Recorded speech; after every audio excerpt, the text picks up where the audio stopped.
It is a constitutional crisis between these two states, and that's going to be a big story that will continue to blow up in the days ahead. Let's turn now to another story of a very different kind. It's an inhuman test to determine sexual assault that was outlawed by the centre in the Supreme Court. But it's been given the go-ahead by the Delhi government. After drawing flack from several quarters, the Delhi health minister today did a U-turn and says that the circular on the two-finger test for rape survivors was issued without his knowledge. The Delhi government's embarrassment has raised questions on whether its priorities have been misplaced in this case.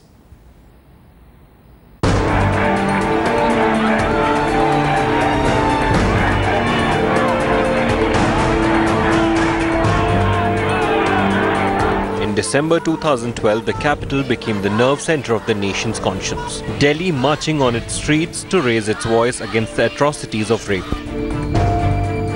3 years later, an archaic circular is issued to the capital's hospital, validating that the two-finger test for examination of rape and sexual assault survivors, a test that was in fact banned by the centre last year. The circular issued on May 31st to hospitals in Delhi allowed the two-finger test to be conducted on sexual assault survivors. The government of India had banned this archaic test in March 2014, while the Supreme Court had ruled against it and said it is an invasion of the privacy. This test is neither scientifically conclusive and is also painful and traumatic for the rape survivor. The backlash over the obsolete two-finger test circular was quick and fierce, and 8 days after the circular was issued, the Aam Aadmi Party government did a spectacular U-turn over the issue. फैसला हमारी सरकार बनने से 6-8 महीने पहले हुआ था और फैसले के अंदर भी नहीं लिखा गया है, उसको ना मिस इंटरप्रेट किया गया है कि उस फैसले के अंदर लिखा गया है कि टू फिंगर टेस्ट होना चाहिए. उसको हमने क्लैरिफाई किया है फर्दर कि टू फिंगर टेस्ट बिल्कुल बैंड है, बिल्कुल बंद कर दिया है. But the belated announcement on the invasive medical exam failed to impress women's rights activists.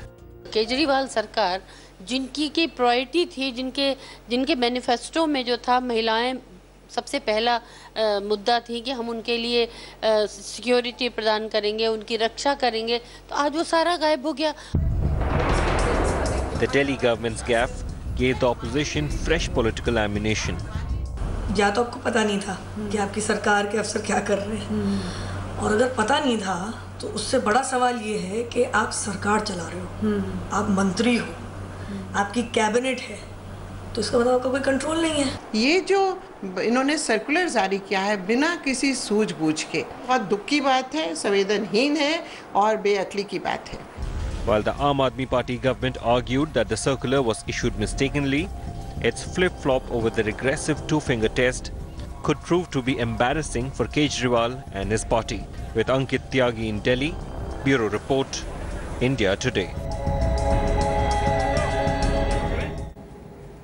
Forget the politics. Let's just look at what at the moment is the critical issue. Has the time come to ban the two-finger test across the board? No state government anywhere in this country should have the two-finger test on rape victims. Karuna Nandi, lawyer, joining me, and Dr. Abha Majumdar, Director, Center of IVF and Human Reproduction at the Gangaram Hospital, joining me. We'll get a medical and a legal perspective. Karuna Nandi, the Supreme Court bench of Justices Chauhan and Khalifullah said in its judgment on May 2013, undoubtedly the two-finger test and its interpretation violates the right of rape survivors to privacy, physical and mental integrity and dignity. Do you believe, therefore, this test must be banned because the Supreme Court orders seem to be recommendatory in nature? Do you believe it's time for a total ban on the two-finger test when it comes to rape victims? I think the Supreme Court judgment, Rajdeep, is a declaration of the law as it exists, right? It's that there is a particular situation, i.e. when after you've been raped, where you have a certain range of constitutional rights.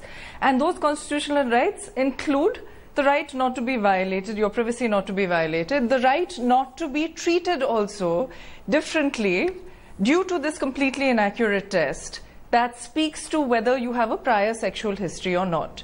Because you see, the problem is articulated, a problem of privacy, a problem of trauma. But there's also the other problem of this being institutionalized, this information being institutionalized in convictions and in acquittals. Because what was happening, and there is a Yale study that was done by Dr. Mrinal Satish, where it was found that convictions were being based on whether somebody had a prior sexual history or not. You see, so if you're a virgin and you're raped, then there's a high sentence.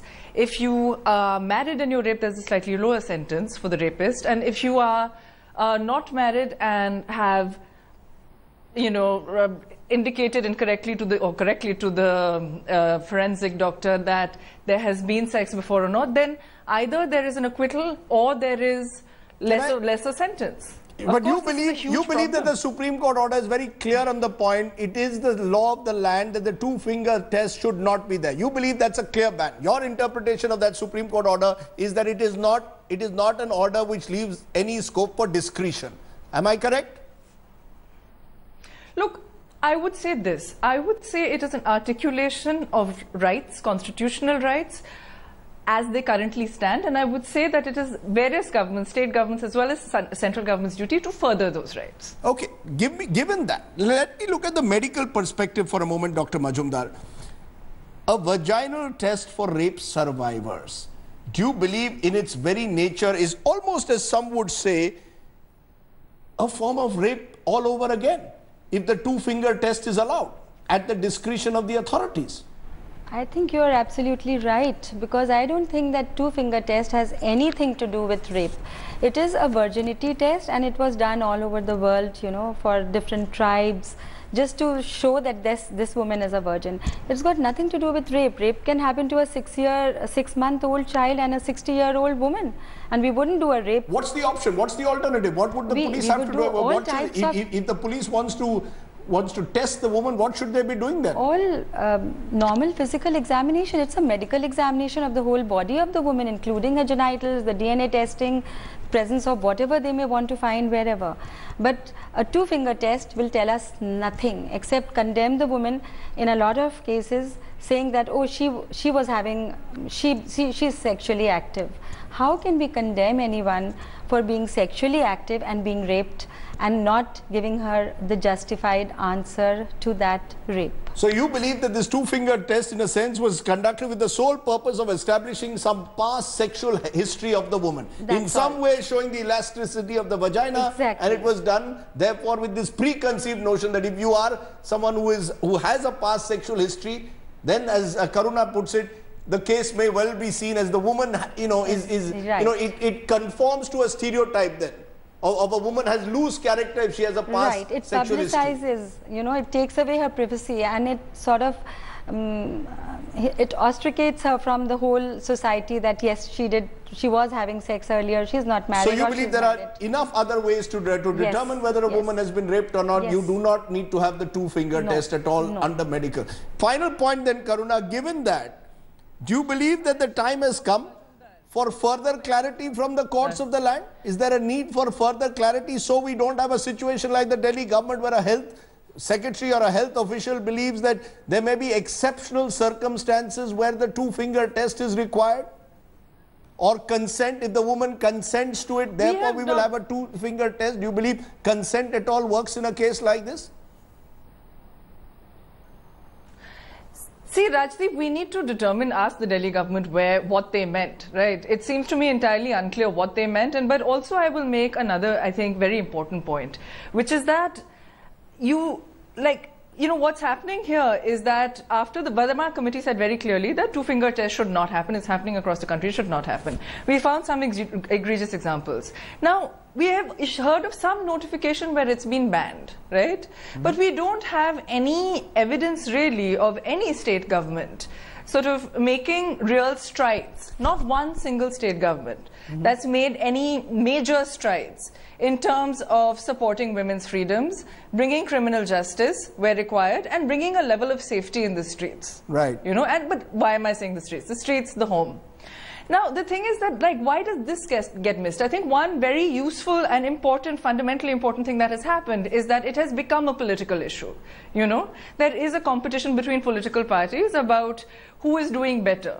But so far, all it seems to be focused on is that who is not making the stupid statement and who is not issuing the negligently patriarchal. So we're coming back to it, that every patriarchy enforcing notification. Right. So we need clarity from every state government, so that clarity goes right down the line. A police officer in some police station doesn't still believe that he has, in a sense, the discretion to conduct a two-finger test and take it to a forensic doctor to do so. We are saying on this program a complete ban. There needs to be a complete ban. It's a test by doctors. That's right. Whether it's a forensic, whether the police... It's a test by doctors. If a police officer did that, it would be rape. Yes, no, I'm saying a police officer takes the rape survivor to a forensic, through a forensic test and says that we will conduct a two-finger test. We are saying that that should not take place under any circumstance. There should be no exceptions. Because the moment you allow exceptions, you are allowing discretionary powers in the hand of the medico-legal system. That's what we are trying to say on this program. Are you okay with that? Okay.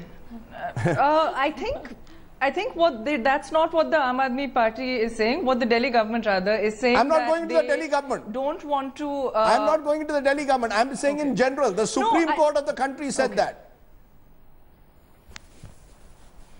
Rajdeep, there should be no two-finger test. I'm saying that's a very basic level, right? But no, it's not enough to have a notification. You need to have like active measures to ensure that that doesn't happen. You need more rape crisis centers. The Prime Minister has reduced them from, a number. There was a good proposal by Maneka Gandhi, but the Prime Minister has reduced them to 1 per state. So if you're raped somewhere in Bulandshahr, you have to find your way somehow to Lucknow to reach a rape crisis center. Similarly in Pune and Mumbai, Now, the thing is that, there are no, in terms of, establishing service rules that incentivize police officers, prosecutors, judges to act in accordance with gender, that has not been done. In terms of funding, we are hearing, sort of some lump sum funds that are never used. No real policies of any government and a lot of promises. I take your point. You're across the board. You're saying...